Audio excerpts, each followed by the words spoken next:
Yes, we have something worthwhile from Lucasfilm this year after Indiana Jones and the Dial of Disaster, whatever the fuck that shit was.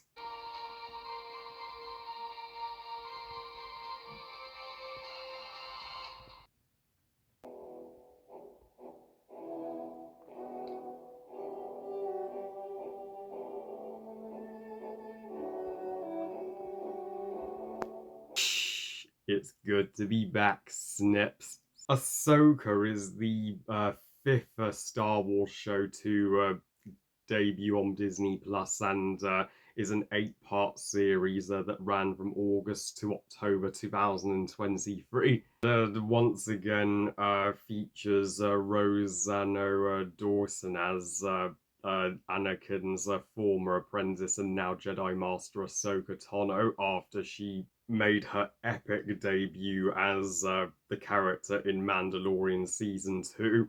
So of course, it was only a matter of time before she would get her own Disney Plus series. So, Ahsoka tells the story taking place after the events of Star Wars Rebels, as this is technically a live action sequel to Star Wars Rebels, uh, and we follow Ahsoka reuniting with her apprentice Sabine and her friend who handles the more political stuff, Hera, and Sabine and their droid Hyman are voiced by the 10th Doctor himself, David Tennant, of all people, and they discover not only are there two new Sith on the loose, but a older enemy has resurfaced. That's a means to bring back the Empire.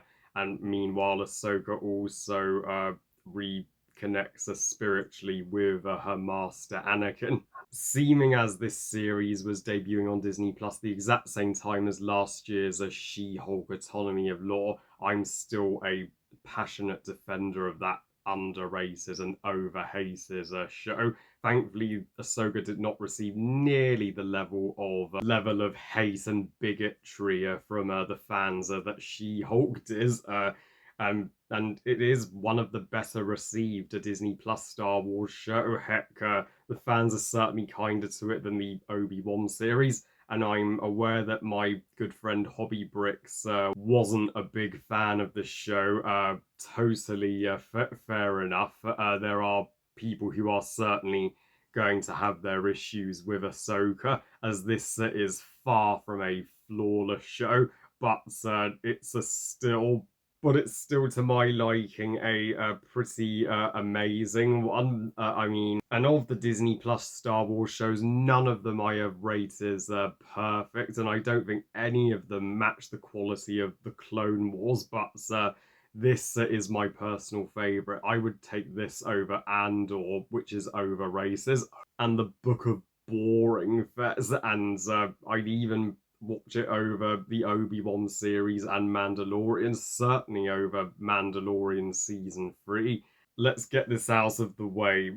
Rosie Dawson is even better as Ahsoka Tano here than she was in Mandalorian season 2. I mean, she is the most amazing live action adult Ahsoka we could ever wish for, and you don't even notice it's not Ashley Eggstein. I mean, that's what I love about Ahsoka. It made a sequel to Star Wars Rebels work in live action, exactly like how Barbie made Barbie so perfect in live action, and Ahsoka in this show is very much going for a spiritual crisis, you know, very much doubting whether Sabine is ready to be a true Jedi, and she's still dealing with flashbacks to her and Anakin in the Clone Wars. And by the way, Episode 5 being the absolute uh, icing on the cake for the show. And Hayden Christensen once again steps back into the role of Anakin Skywalker in his Clone Wars outfit, and even Sasha from Barbie, Ariana Greenblatt herself, gets to play yet younger Ahsoka. It's that awesome. And my number one and my number one favorite Ahsoka character, I am with Frozen 2 fan here, is Sabine, Ahsoka's apprentice and Mandalorian. Yeah, she is very much passes ways with her master to begin with, but then trains to be a Jedi again, and of course does disobey her master, does briefly follow the people on the dark side after she's tricked her, but then learns never to doubt her master again. And she not only uses a lightsaber in combat, but her Mandalorian pistols and gear. She's got the most variety of weapons of any Star Wars character. And in episode 6, Ahsoka is barely in it. It's mostly entirely focused on Sabine and her growth as a character. And yes, Clancy Brown, Mr. Krabs himself, does make a cameo in this show. And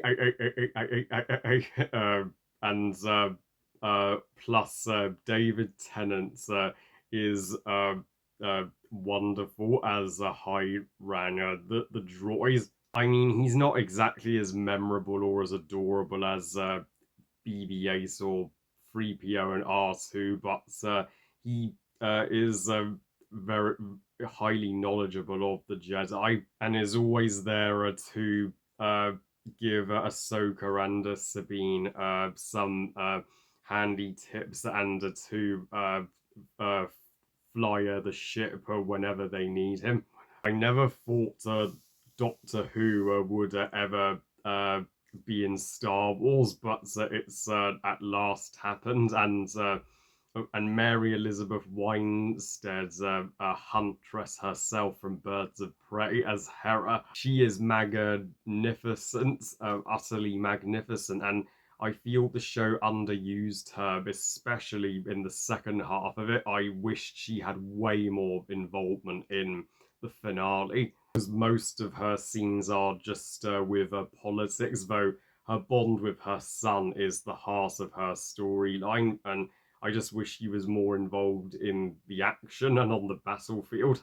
Though, for all the praises I am giving the characters, the weak link of the characters would be the villains. Yeah, the two Sith, while they do make a lethal duo and are a match for our two Jedi and do provide us some kick-ass lightsaber fights. They don't exactly get much closure in the finale and are nearly entirely absent from the final episode, like an afterthought, which is underwhelming because they were set up to be the big bads of the show, and I mean the female Sith seems to be Sabine's biggest rival, and the male one, he seems to be Ahsoka's, being a former Jedi who turned his back on them. Of course, that's returning Imperial officer. I'm sure he was a villain from Star Wars Rebels, and all he does in this show is just stand around and give orders to the sorceress who pledged herself to the Sisterhood, and all he's there to do is set up the return of the Empire. I'm like, seriously, why are all the Disney Plus Star Wars shows, why do they always have to have the Empire as the main threat? So I'm like, can't we have shows are taking place in the timeline of the sequel trilogy where we could see the First Order be the big bads? Just because the sequel trilogy gets buttloads of hate from the fans just doesn't mean you should forget about it. The Sorceress was also disappointingly handled. For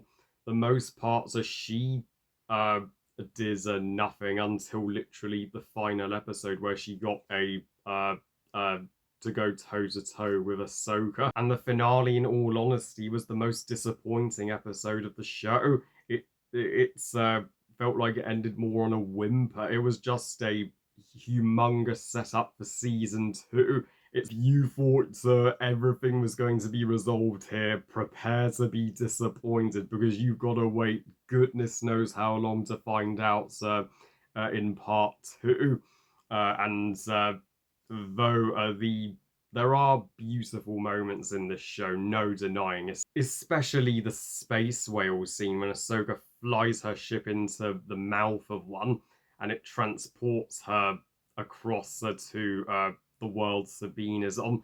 And the different planets we see in this show are the most original I've ever seen in any live action Star Wars show, from the one that's is reminiscent of the enchanted forest from Frozen 2 in episode 4, to the barren wasteland planets with the prehistoric dogger-like creatures and the hermit crab aliens in episodes 6, 7, and 8.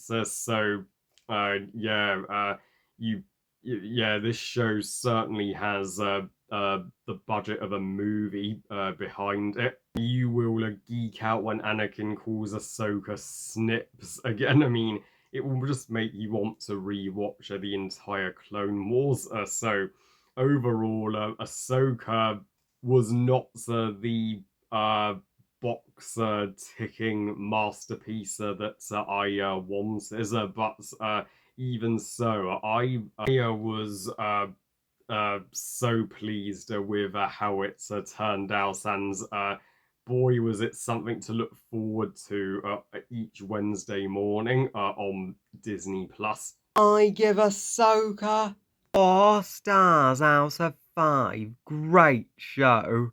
So yeah, if I were to rank each episode from my favourite to least favourite, it would go episode 5, the best no-brainer, and followed closely by episode 4, then episode 3, then episode 2, then episode 1, then episode 7, then episode 6, and then episode 8 being the weakest. And before you ask, is this my favourite show of 2023? No, that would still go to The Last of Us. Well, I love you guys. Thank you for watching. I hope you guys enjoyed this review. And what are your thoughts on Ahsoka? Is it your favourite or your least favourite of the Disney Plus Star Wars shows? Or is it somewhere in between? Please comment and let me know. Please like this video and subscribe. Please follow on Twitter and Instagram. And I'll see you next time, where I have a rant on Winnie the Pooh, Blood and Honey brewing. And remember, movies are us. Bye, guys.